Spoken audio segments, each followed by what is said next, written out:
Hey guys, it's Abhay Amin here and welcome to Pixolo Labs. So this is your first tutorial on Git. So since it's your first tutorial and all, I thought it's best if I give you a small introduction about us. So we at Pixolo work on a lot of amazing new technologies, and over the past few years we have come up with a lot of innovative and creative ways in which we can use this technology to benefit us the most. And we believe a lot in sharing knowledge. According to us, that's the only way you can grow. When you share the knowledge you have with others, that's the only way you can grow, unless that knowledge is gossip. In that case, don't do it. So yeah, that is what this is. It's our attempt to share our knowledge about all the things that we have gathered over the past few years, and hopefully it makes sense to you and helps you in your projects too. That out of the way, let's just jump right into the topic. And the topic for today is Git, the cool new language for developers that every programmer needs to be familiar with, no matter what programming language you're working on. So what is Git? To answer that, let me tell you a small story. So there were two guys, Rob Stark and Jon Snow. Yes, there's going to be a lot of Game of Thrones references. Rob and Jon decide, let's make an app. And they decide, okay, let's make an app. So there's a computer in our college.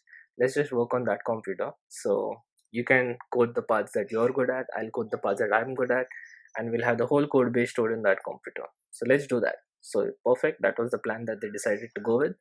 And all of a sudden the corona outbreak happens, the country is in a lockdown. So now Rob is stuck at his place, Jon is stuck at his place, they cannot meet each other, they cannot work on the same computer. So now Jon comes up with a plan. Jon is like, hey, let's do something. So what we can do is, I'll work on the code during the daytime and I'll zip the whole code and mail it to you. Then you work on the code during the night and then you zip the whole code and mail it to me. So we'll continue this till we complete the project. And boom, such a smart idea. So they had a whole 5-year plan ready for their project. But then what happened is Rob was like, no man, that won't work out for me because I don't want to work at night. I really am a party kind of guy, so I want to party at nights. Then they were stuck and they were like, okay, so now we need a system where both of us can actually work together and our code still works in sync. We don't overwrite each other's code. So luckily for them, this guy called Linus Torvalds came up with something called Git. So what Git does is, with Git, Jon can work on the code, and when he's done working on some part of the code, he'll just save it on a common storage somewhere. Okay, we don't need to get into specifics right now. Let's just know that Jon worked on the code and he saved it in a common storage. And now, what Rob will do, he just has to download Jon's code and he has to continue working on it. And with Git, both Jon and Rob can work on the same code base which is stored in the common storage. They can both work on it together.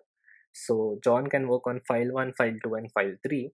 Rob can work on file 4, file 5, file 6, and both can simultaneously save their files onto that common storage and it won't affect each other's codes. So Jon can just save it and then he can download it and he'll get Rob's changes or the code that Rob has written and he can continue working on it. So that made their life much easier. So the whole 5-year project just got cut down to a 1-year project. And voila, that was it. That's how Git helped them out. So Git, you can say, is a code sharing platform or something where you can share your code with your teammates and all the other developers working on the same project. So this was working really well, and one day Rob went out partying. He came back drunk and he worked on the project. He did his coding and he saved it to the common storage, right? So the next day, when Jon downloads Rob's code and he tries to run the project, he's like, hey, what's this going on over here? What's this girl rating module doing on our scientific calculator app? And Jon is like, man, this is totally messed up. So now, luckily for them, they were using Git. So what Jon could do is Jon could actually look for the last working version on Git and go back to that part. So he could actually just go back to the part where Rob's drunk coding is not present in the project. So all the things that were messed up, he just went back one step and he continued from there. So that's what Git does for you. Git remembers every time you saved, who saved it, what were the changes. So whenever you think that, oh my god, the project is messed up, let's just go back to a part where it used to be working. So you can just easily just go back one step, two step, 10 steps, and just continue working from there. So that is the second advantage of Git. So these are the things why we would probably use Git for our projects. Now that's done, let's just see what Git is. Let's just see how we can use it. So today, since I'm on a Mac, I'm going to show you how you can use Git on a Mac. It's a bit different for Windows, just the downloading and installing part. So for Mac, normally Macs come pre-installed with Git. If you want to see if Git is already installed on your Mac, just open the terminal and type in git dash dash version. So if you get something like this, what I got, that means Git is already installed on your Mac, which is in most cases for all the Mac users. For Windows, you have to download it. I'll show you that in the next tutorial, how you can exactly do that. Okay.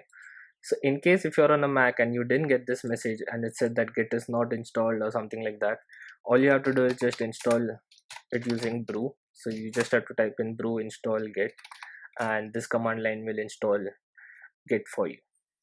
Okay. So that was it for this tutorial. I'll see you guys in the next tutorial. Bye.